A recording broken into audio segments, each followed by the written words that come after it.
Hello guys, welcome to my channel. And this is Richard Mix TV. For today's video, ayun nyo guys, ay nandito tayo sa likod ng bahay ng amo namin. So time check tayo. It's 7:29 AM, pero napakainit na. Sobra ang init. Simula pa nung pagkatapos ng Ramadan ay talagang matindi na yung init. Kahit ngayong umaga, sobrang init na. So ngayon, August, siguro bago mag-December, yan, lalamig na yan. At siya nga pala guys, ang gagawin natin ngayon ay itong ilaw sa perimeter. Yan, papakita ko sa inyo. So yan guys, yung ating cart, ating electrical cart. Yan, nagayan natin ng mga tools.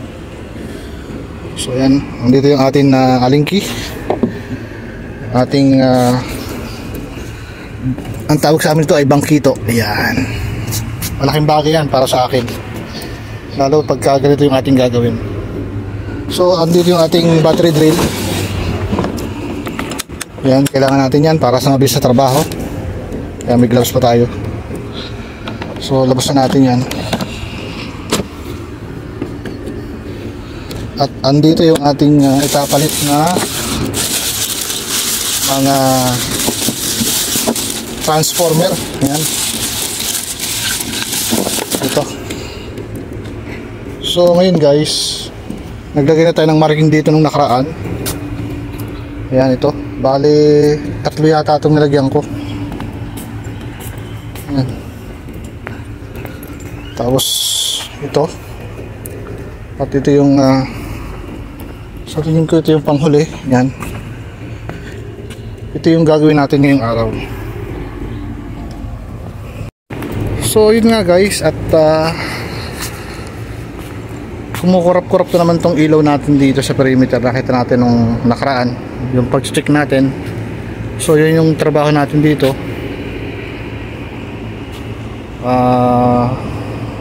Kailangan natin magsimula ngayong umaga. Sabi ko nga, ngayon ay 7:32 na ng umaga. Hindi tayo pwedeng abutan dito ng mga 9 or 10 kasi magigising na yung amo namin. So may possibility na sila ay maglakad-lakad dito sa kanilang, yan, sa kanilang backyard. So minsan ikot-ikot dito yung amo naming babae, nag-exercise yan. So yan guys, ano pa yung natin? Umpisahan natin yung trabaho bago tayo paabutan ng sobrang init. So yan guys, simulan natin ang trabaho. Tanggalin natin itong cover nya gamit itong ating alingki.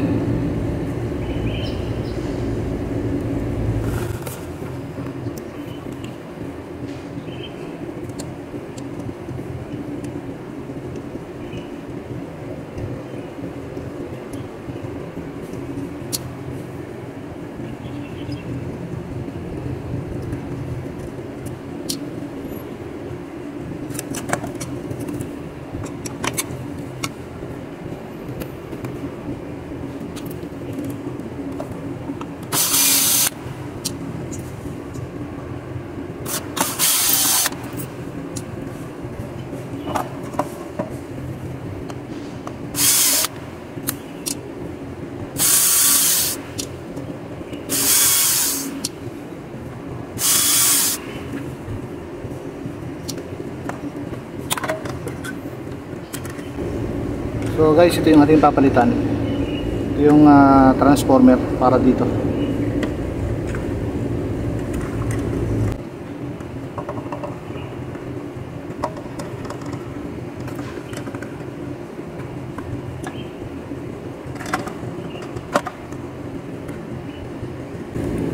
So yan guys, ito yung luma.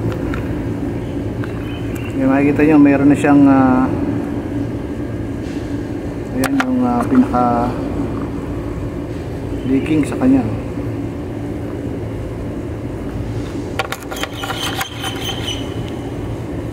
Tapos ito yung ating bago.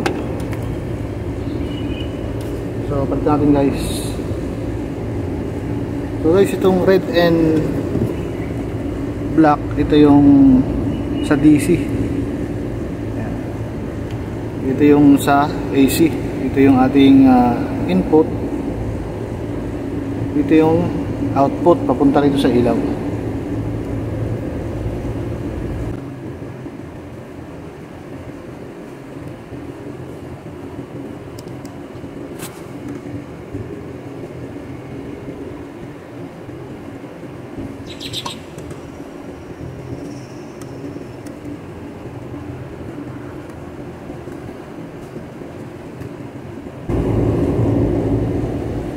Tapos lagyan natin ang electrical tape.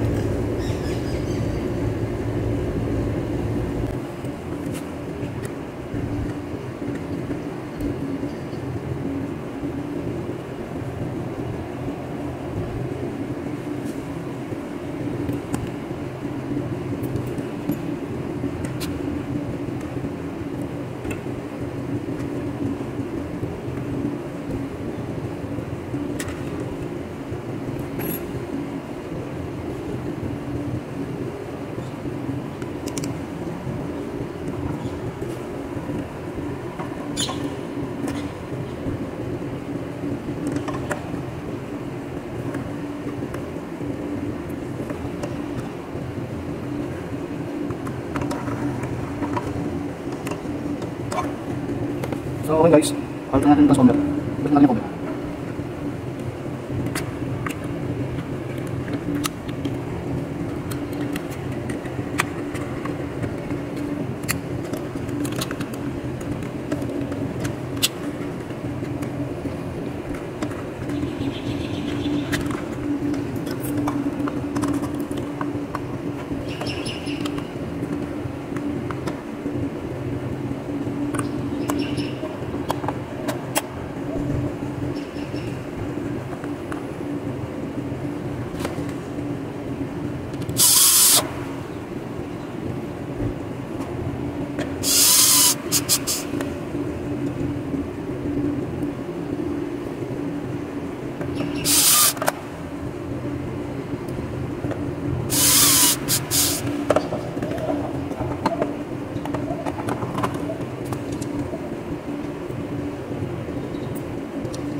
So yan guys, natapos na natin itong isang ilaw. So tanggalin natin yung ating marking, kasi para pag nag-check ulit tayo, hindi natin malimutan na napalitan natin ito ng transformer. So lipat naman tayo sa kabilang ilaw. So yun guys, puntahan natin.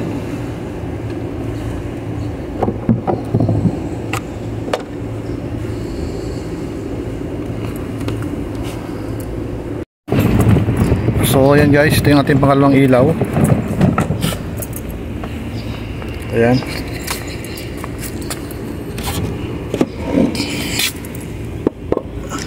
Lagyan natin yung magic chair natin. Kuha tayo ng bagong transformer.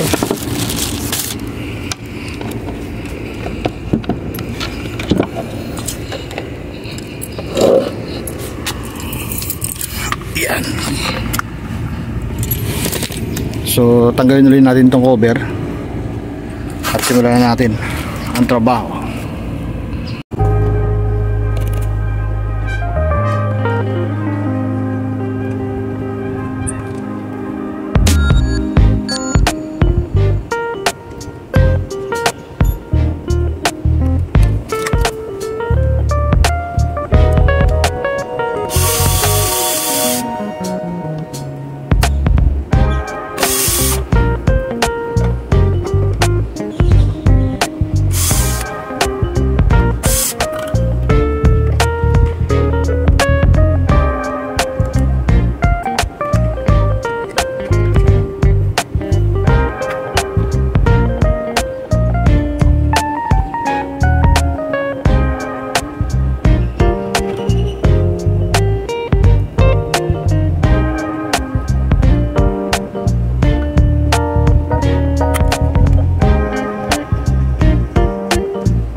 So yun guys, natapos na natin yung pangalawang ilaw.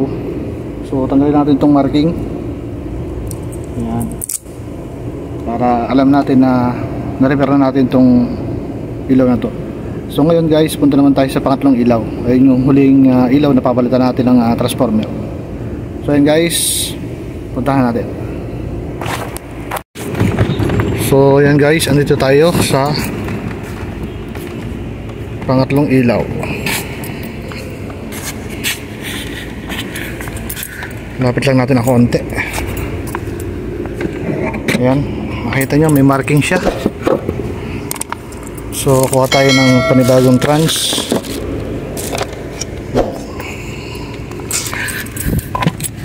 Tapos ready na natin ang ating mga gagamitin. So yan guys, ito na yung huling papalitan natin.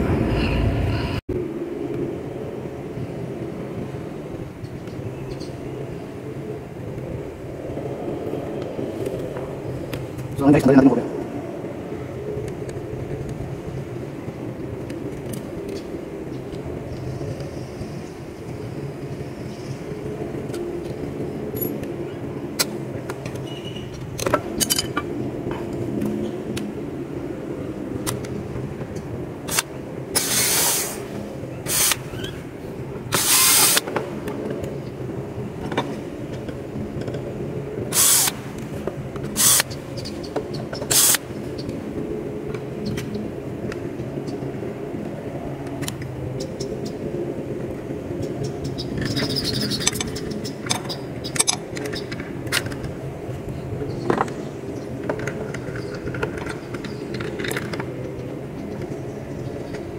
So ito guys, medyo natanggal yung kanyang wire dito sa input. So kailangan ayusin natin ng mabuti para maiwasan yung loss connection. So yan guys, tapos na natin ng maaga. At tanggalin natin itong sticker o tape yan, para yun nga, alam natin na na tapos na yung pagkapalit ng ilaw dito o ng transformer dito sa area na to. So yan guys, balik na tayo sa may harapan ng bahay. So yan guys, tapos na natin yung pagkapalit ng transformer dito sa perimeter, dito sa backyard. So yan, yun, tayo galing kanina, dito tayo nagpalit ng yung transformer. So text ko lang sa inyo yung ginawa namin dito sa poste. Yan, ayan ang nakaraan yung inakit natin pag may party, gawa ng decoration light. So nilagyan namin dito ng outlet para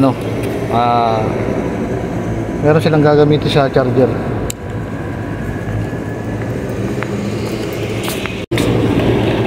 Yan. Nilagyan namin lahat ng power outlet para pag nagustuhan nila ditong tumambay sa hapon, pag malamig na yung panahon, hindi na nila kailangan ng mahabang extension. So naglagay na tayo dito ng mga power outlet. So ito guys ay hindi naman request natin ng amo namin. So tayo na lang yung nag-isip na maglagay nito para hindi na sila magpagawa sa akin ng mahabang extension at hindi rin sagabal sa kanilang paglalakad. So yun lang guys, balik na tayo sa harap ng bahay. So yun nga guys, narito na tayo sa munting workshop at natapos na natin yung pagkapalit ng transformer doon sa likod ng bahay ng amo namin.